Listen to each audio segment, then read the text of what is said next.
মোশাররফ আহমেদ ঠাকুর, আপনার কাছে দিয়ে আলোচনা শুরু করতে চাই। কি হলো আলোচনায়, সর্বশেষ কি উঠে এলো?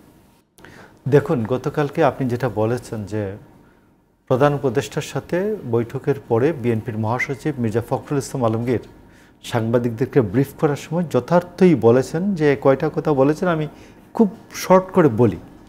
একটা বলেছেন নির্বাচন কমিশন গঠন করতে হবে সকলের ঐক্যমতের ভিত্তিতে, একটা কথা, এটা ক্লিন। প্রশাসন এবং সরকার থেকে বিতর্কিত ব্যক্তিদের বাদ দিতে হবে। 2, আরেকটা উনি বলেছেন যে শেখ হাসিনা যদি ভারতে তার এই বক্তৃতা বিবৃতি বন্ধ করানোর জন্য সরকারের ব্যবস্থা নিতে হবে। এই তো মূল 3টা কথা, এই তো 3টা কথা।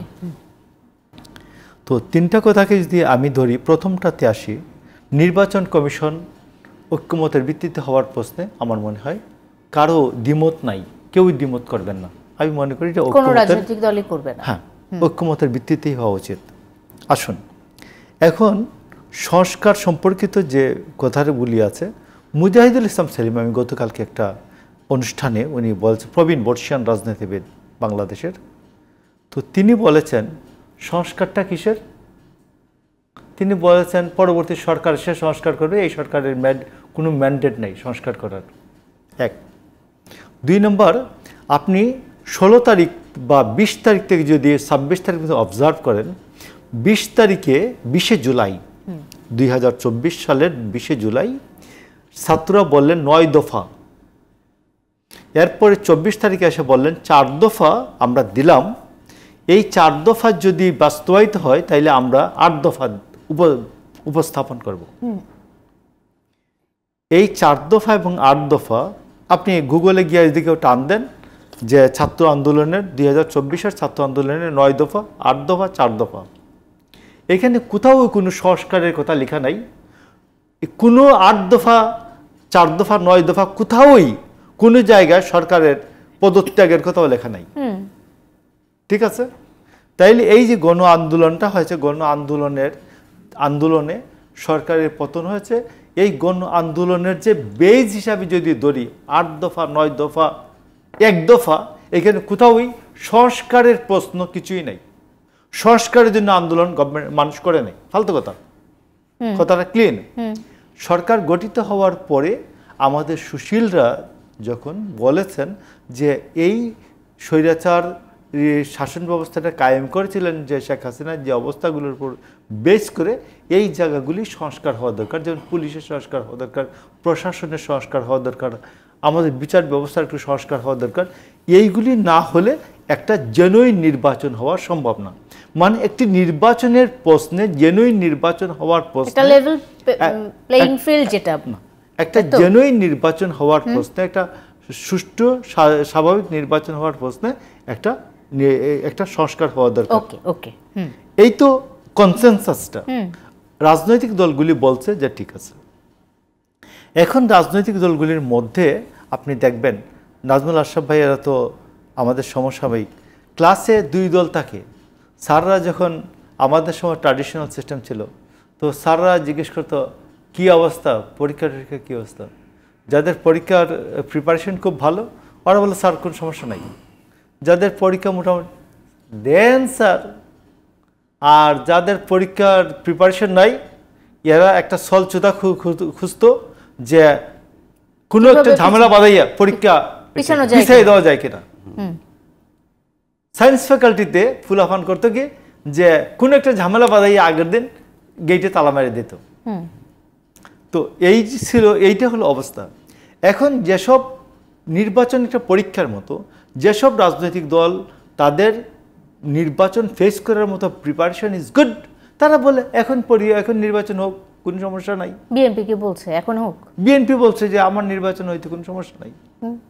সংস্কার ব্যবস্থা, তাহলে সংস্কার ব্যবস্থা যেটুকুন প্রয়োজন নির্বাচনের জন্য সেইটুকুন হবে, যেটুকুন প্রয়োজন সেইটুকুন হবে। আর এখন ভোট হলে বিএনপি কত % ভোট পাবে? আমি আপনাকে বলি, এখন ভোট হইলে তো আমি তো শেখ মুজিবুর রহমানের মতো বলবো না।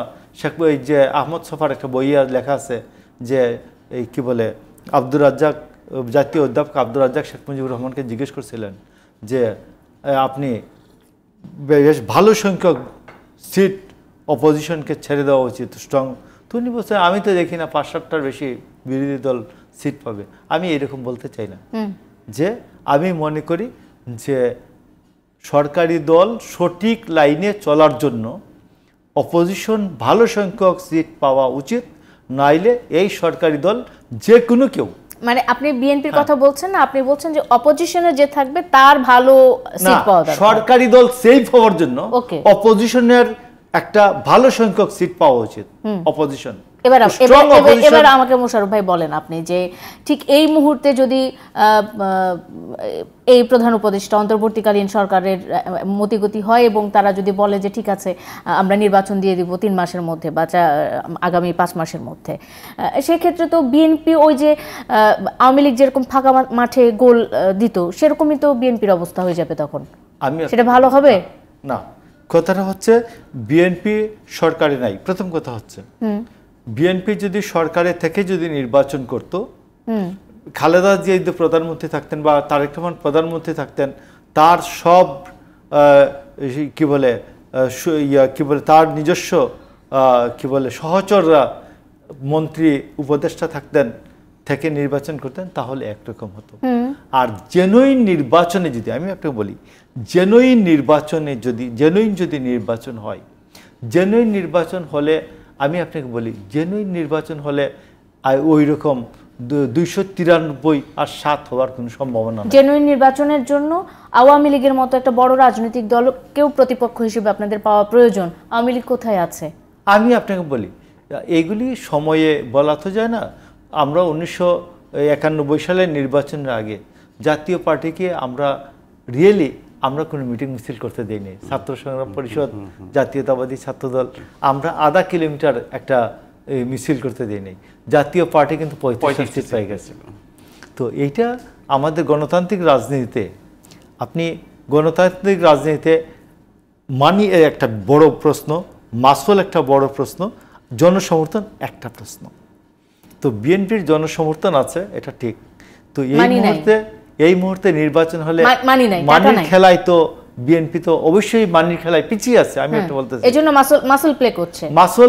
মাসুলের খেলায় আমি বলছি মাসুল মানির সাথে রিলেটেড। মাসুল মুভ করে সবসময় মানির সাথে। আপনার নিজস্ব লোকটাও যে আপনার সাথে ইলেকশনের দিন থাকবে আপনি গ্যারান্টি দিতে পারেন না। Okay fine.